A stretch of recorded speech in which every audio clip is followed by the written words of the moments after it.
So I'm 53 years old and I am, let's see, 2 days away from an upper and a lower bleph, taking off the lashes. 2 days away. And I decided I was gonna share here because I know this is a big thing when it comes to aging, big thing, especially with women, where everything just starts to, you know, fall down. So I'm gonna show you what my eyes look like at night without makeup. And then I'm gonna keep you posted in the whole process here, but here, taking off all my eye makeup. So just like a lot of 53-year-old women, you'll start to see I've been doing this every night where I hold up my, the lid starts to collapse down like this, see that? And in the morning, it's even worse. And it's like really puffy. So I keep doing this every night, like, oh, it's gonna look like that. And while I'm in there doing the upper bleph, I'm gonna also be getting lower right here and a fat transfer. So I don't have any filler in here. So what they'll do, what my surgeon will do is he will remove that pad in here and I'm gonna do a fat transfer in there. And then that's supposed to stimulate your own collagen over time and it'll grow. So anyways, that's what I'm doing, upper bleph, lower bleph, fat transfer in here. If you have any questions, talk to me and let me know if you want to see the journey along the way. I'm 53 years old and I'm 1 day away from an eye bleph surgery. And I'm gonna answer the questions from yesterday's post while you get ready with me. What are you doing and how much does it cost? Okay, so I am doing, hold on, upper, let me show you with the Q-tip. Upper bleph, so that's your upper eyelid. Lower, I know this is not really great lighting here to show you. Well, now I put concealer and color correction on so you can't really see it, but I do have that dark circle and puffiness and the surgeon said, you know, as long as we're in there, let's just do that too. How much does it cost? That was the next question. How much does it cost? It ranges, honestly. I had a bunch of different consults and the range is pretty steep. I mean, I had some that are $4,000 just to do the upper. I had quote that was $33,000. So it really just depends on your surgeon, the area you live in, and the extent of what you're doing. How did you pick your surgeon for this? What did you look for? So I was told to either go to an ocular eye surgeon, someone who focuses just on eyes, or a board certified facial plastic surgeon. I'm going with a double board certified facial plastic surgeon. I picked him because he was highly recommended from a lot of people. I loved his before and after pictures, and I actually personally have a friend that did the works with him, and she looks great. What exactly are you doing? What are all the things that he's doing while you're in there? So he's doing an upper eye bleph, which is this lid right here. It's just a little where they just remove the excess skin right there, which is super easy. Then a lower, he'll go in through my lid. And again, I put concealer already on and color correction, but he'll remove the pocket and then they take a tiny bit, he said it's like a teaspoon, like not even a teaspoon of fat, and they inject it in.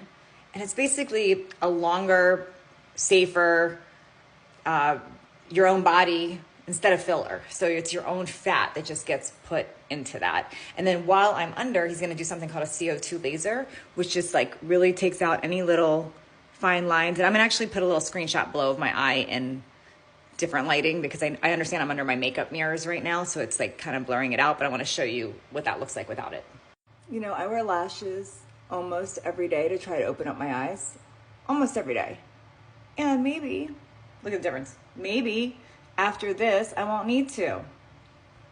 For those of you like, you don't need it, I don't really see anything. Well, okay, first of all, we don't really need anything. Like, you don't need makeup, we don't need to color our hair, you don't need nails, we don't need anything. It's something I want.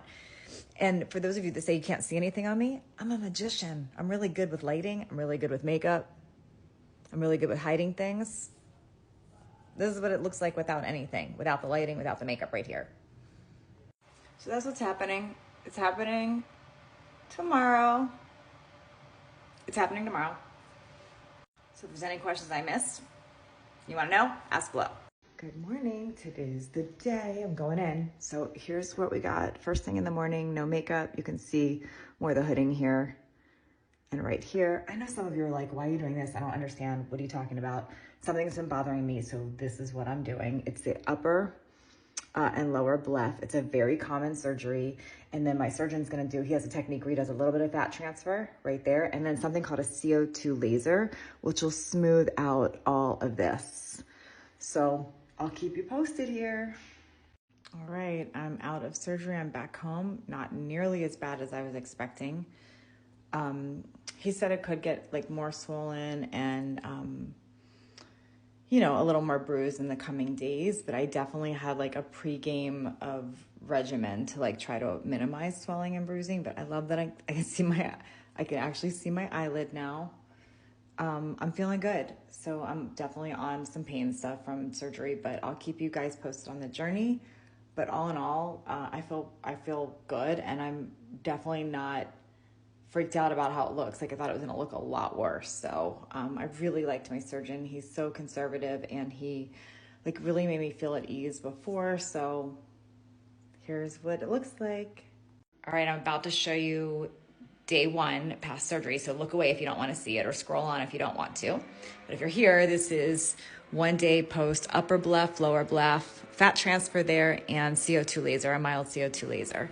I'm definitely more swollen today than yesterday. I'm definitely more black and blue, and it's to be expected. Day 1 after is supposed to be the worst.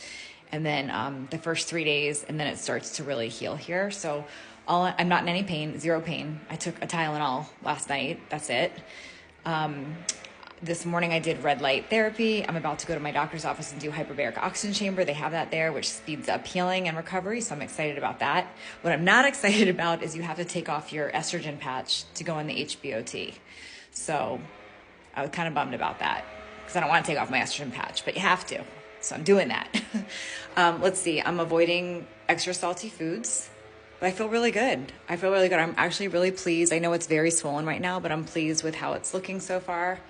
And I'll keep you posted. On my last 4 posts, I was telling the journey, and I answered every question I saw. So if you have questions I missed, please ask them here. Happy to answer. Good morning. I'm 2 days post-surgery, about to show you what it looks like. So look away if you don't want to see. Okay, it's the worst it's been. And it should definitely improve from here. I was warned that this is the day that it gets the most swollen and bruised. So I feel great, but this is what it looks like. And for those of you that don't even know what I'm talking about, I've been posting other videos explaining I had an upper eye bleph, lower eye bleph, a CO2 laser under there, and a fat transfer. So I'm going to answer the questions that I got in the last video. Question was, why did you do this? I did it because I had drooping hooded eyes. I'm 53 years old, and it was something that was bothering me for quite some time. So upper bleph is easy. And while I was in there, I thought, why not just go ahead and remove that lower bag and add in some fat transfer? Because I don't do filler, and the fat transfer is just a more natural way. It comes from your own body. And the CO2 laser is just a little bonus that my surgeon does while you're under, which will smooth out the skin and any fine lines. So should be all healing from here, which feels really good. I have not needed any pain meds as of yet. I took a Tylenol the first day, but no pain meds yet. Where I'm the most sore, honestly, is in my inner thigh, because that's where he took the little bit of fat. He took about a teaspoon of fat total. So that is what's the most sore. And I'm wondering how people do full body liposuction, because that is flippin' painful. Those little spots that he took the fat, that hurts a lot, and it's super bruised there. Let's see. Oh, the hyperbaric oxygen chamber. Many of you said, I thought you had one at home. How come you were doing the hard chamber? I had a soft chamber at home I was borrowing for the last year. I don't have that anymore. The hard chamber is a hospital grade 1, which they use to speed up healing. So that's why I went in that yesterday. And I had mentioned in yesterday's video that I had to take off my estrogen patch. Many of you asked why. The reason is when you are in the hyperbaric oxygen chamber, it speeds up healing. It metabolizes everything a lot faster. So that's why it's so good for your skin. It's so good for brain health, all the things. But if you have any kind of medical patches on, like an estradiol patch, it will hyper release that medicine at one time. So you would almost get too much estrogen. That's why I had to remove that. Let's see. Those were the main questions as far as what I'm using to heal. And some of you asked about my pre-game supplement regimen and what I'm using after. The 2 main things that I really added was Vitamedica has a pre-surgical and post-surgical regimen. I followed those, which is supposed to minimize bruising and swelling. And then I also used my Beam Minerals, which I'm a huge fan of Beam Minerals. I'll talk more about, I'm going to do a whole video about Beam Minerals in the coming days because I just love them. But if you want more information on Beam Minerals, if you're on Instagram watching this is going on TikTok too, but if you're watching this on Instagram, if you comment the word Beam and check your inbox, I'll reply with the information on that. And I'm using my red light, which I do have at home. I use a Cozy red light. It's called KOZE red light. That's what I'm doing. So any questions that I miss, please ask. I'll keep updating you each day. Day 4. Okay, I'm healing better than expected. Definitely less bruised and swollen than I thought I would be. So I'm going to answer some more questions about the healing and what I'm doing for healing. So here's the questions that came in. 1, how old are you? Why did you do it when you did it right now? Well, I'm 53 and I did it now before they got terrible because I didn't want it to be this crazy night and day difference. So they were bothering me. My lids were really bothering me. The under eye bag was slight, but I thought as long as I'm in there, let me fix it. So I decided to do them now at 53. The younger we are, the better we recover. So that's why I chose to do it when I did. The second question is, where's your scars? So the scar for the upper eye is right there in the crease, and he'll remove those stitches on Wednesday. There's no scar here because he did it inside my lid. And yes, I was asleep under general, so I did not feel a thing. This is all the CO2 laser, and that's just supposed to help with fine lines and wrinkles there. So that's what that is. As far as why do I not have the swelling as bad, I mean, they are swollen, but I think they're not as bad for a few reasons. One, the way that I ate and took care of myself ahead of time. Like I definitely eat a diet high in natural, real, unprocessed foods. I work out, I do all the things. A lot of you do the same thing. So I think the healthier you are, the better your chance of recovering well could be. The second thing is I'm doing red light therapy. I have a red light at home. And then my doctor's office has a hyperbaric oxygen chamber. So I've used that once. I'm using it again today and again tomorrow. So happy about that. I'm also using Beam Minerals, swear by Beam Minerals, by the way. I spray them topically 3 times a day, and I'm also drinking them. You add the electrolyze and the spilling it, Micro Boost. And you just mix it in water. It looks gross, but it doesn't taste gross. It doesn't just taste like water. I'm doing that. I'm also doing the Vitamedica pre-surgical and post-surgical regimen, which has like arnica and bromelain and things like that. So that's what I'm doing. And I think that's all helping to speed up my healing. I'm also walking every day. That's what I'm doing. Let's see. I don't have like a discount code or anything for Vitamedica or Red Light, but I do for the Beam. So I'll put a link below on where I get those. And if I missed any questions, please ask. Oh, also I've been asked like, who's your surgeon? I went to Dr. Starkman. He's a facial plastic surgeon in Scottsdale, Arizona. That's who I went to. Day 5. And let me just show you, let me get some good light here. The CO2 laser, after going in the hyperbaric today and washing my face, it is completely sloughed off. This side, still there, still dry here, still bruised, but this side looking pretty good. Tomorrow stitches come out. Overall healing super quick. I cannot believe this has just been 5 days and it's already healed as much as it has. Some of the questions I got about healing I answered yesterday, but let me show you something else. Now, as far as sleeping at night, I've been sleeping with my head elevated, so 2 pillows to help with swelling.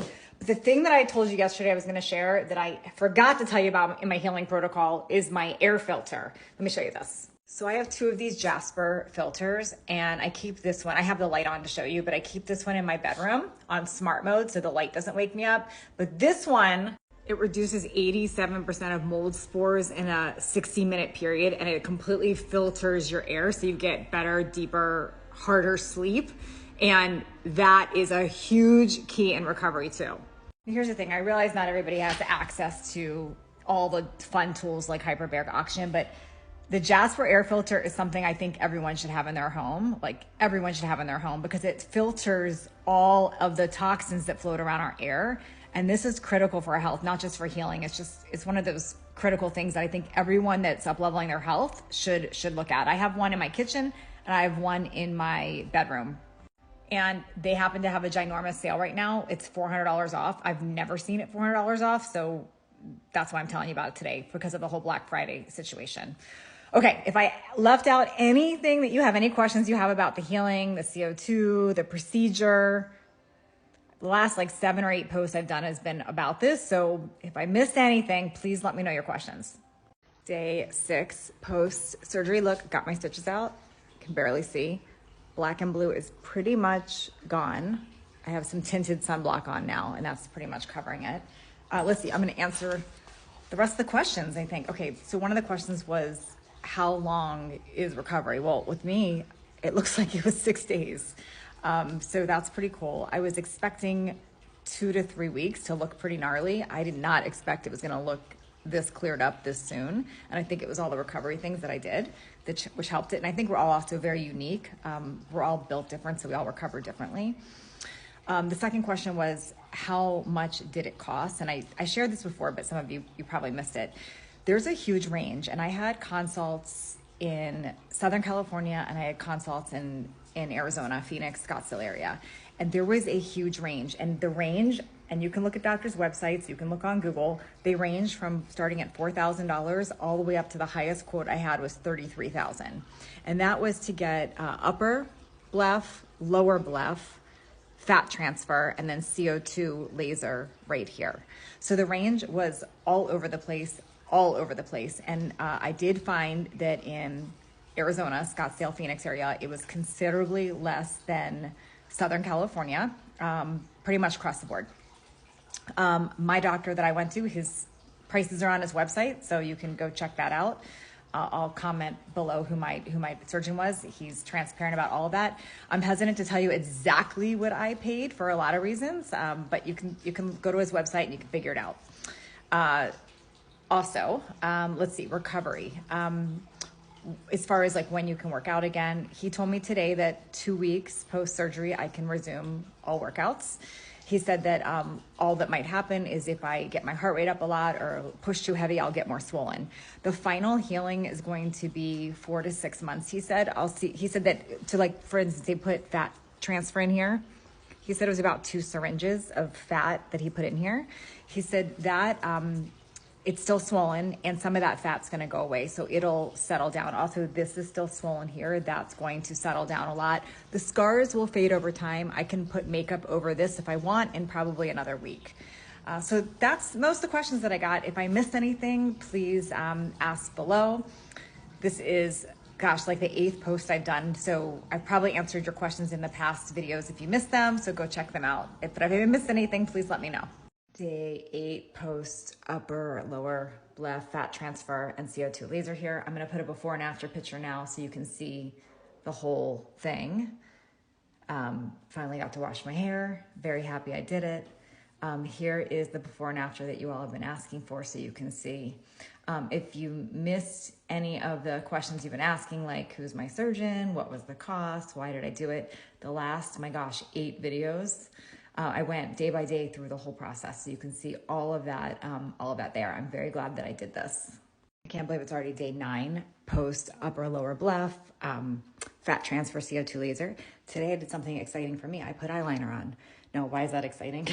It's exciting for me because putting eyeliner on before it was very challenging. It was like putting it on elbow skin. So that was not fun. Those of you that have hooded eyes, you know that game. But the question that I was getting yesterday was, how did you hide it so well with makeup before? Like, how did you hide it? So I'm going to tell you that right now. So this is what my eye looked like in the morning below, before the bleph surgery. And then just a little quick reminder, this is the before and after. So you can see what it looked like before and after. So I'm day 9 now. But so the way that I would hide it before is I used to use the first thing I would do is I would put on an eye cream that had caffeine in it. So this is the one I was using as of late. It's Capari. So I would put like a caffeine eye cream here and here, and I would let that sit for like 10 minutes. Then what I did, I was like a magician. I would take a color corrector. So this is one of them that I had. It's Fit Glow Beauty. I don't have links for any of this, by the way, but it was Fit Glow Beauty, and I would dab it on where it was dark. And then I would use a really heavy concealer, which was Shape Tape by Tarte. And then I would put mascara on, and then I would put lashes to open them up. And I always use like the naked lashes. So that's how I would do it. Right now, today, I definitely have makeup on my face. I have some foundation on, I have some blush, I have some lip gloss, and I did put some eyeliner, just eyeliner. I can't put makeup on my scars for another few weeks. I could probably wear lashes if I wanted to now. I don't know that I want to. I'm kind of embracing the, that I can see my eyelid situation. So I'm going to keep them off right now. Doesn't mean I won't have them on tomorrow. I just have them off right now. But I definitely had a lash addiction before. If you scroll down my page, you'll see like past, I'm certainly not a makeup artist, but you'll see past makeup tutorials of definitely like me showing how I did that, but that's how I hit it. And then also I'm good with lighting. So like, just for example, this is good lighting right now. Let me show you bad lighting. I could walk to different spots and find bad lighting. See, bad lighting, worse lighting. So I'm always good with like finding good lighting. If you have direct light on you, it's always better. So like now I have bright white lights on me. Anyways, that hopes that answers some of your recent questions. This is day 10 of my eye rejuvenation, a lower eye, upper eye, fat transfer CO2 laser. And I wanted to answer about the pain and the fat transfer because I realized I didn't talk about that part. Okay, there was no pain for upper eyes. I didn't personally feel pain, a little uncomfortable, but there was no pain. It was more itchy. But the painful part did hurt because I'm a baby there, was where they take the fat. So to put fat here, he had to take about, I think he said about a teaspoon of fat total. And they don't just take it out of like one chunk of your body. They take it out of multiple spots so you don't get this like dent. So for me, they did my inner thigh, and I'm going to show you right here where. So lots of little spots on my inner thigh where he put in whatever they use for lipo to pull out fat, and then they do their thing with it, and then they inject it in. So that part actually is still sore. It feels like little bruises, and that was the most painful part. But I like that he pulled it from multiple places because you can't see like a dent or any obvious thing there. And then how do they put it in? They do something with it in the syringe. I'd have to ask him what they do with it, but then they inject it through my lower lid, which is the reason I have no scar here for the lower bleph and the fat transfer, is he went underneath. I was asleep for that. They put it in right here. And then he also injected through here to put it right there. As far as how long it lasts, I don't know. He said that about 35% of it will fall off, will go away, not fall off, but dissipates in your body over a 6-month time frame, so it won't look as full. I kind of like it right now, so I don't know what that will change like in the coming months, but some of it will definitely go away. I don't think it was like crazy painful at all, but that is definitely the most sore part of that. Anyways, I hope that answers your questions about the fat transfer part and the pain. 14 days post that whole eye rejuvenation surgery. I'm feeling really good. I'm so glad I did it. The only thing that is definitely an obvious right now is that it's gonna be swollen right here for a while because I had a fat transfer. And what the surgeon told me is that that part will go down over time. But overall, I'm super happy. I'm happy with my lids. I'm happy I did it. I'm happy with all the things. I did heal really, really quick. Here's the before and after picture, and you'll see at the 8-day mark, I'm at 14 now, but at the 8-day mark, I was already like really healed. Now, what's interesting is I used to joke and call myself Surgery Barbie, my gosh, because not just doing this, but I had an explant less than a year ago. Before that, I had torn my bicep. I had ruptured a disc in my lower back. I had a broken foot. I had a lot of different things that I had to kind of learn the healing game. So I have a whole protocol that I've figured out that basically creates rapid healing. And some of these things are really easy to get access to. Some of these things are easy purchases. Some of these things you might have to ask your doctor about. But because so many of you asked about how I recovered so quick here, I did put together a quick guide. Anyways, if you go to this link that I'm going to write below, getrapidrecovery.com, I got that set up real quick for you. And I created a whole list of all the things I use to have rapid recovery. So you can get that for free.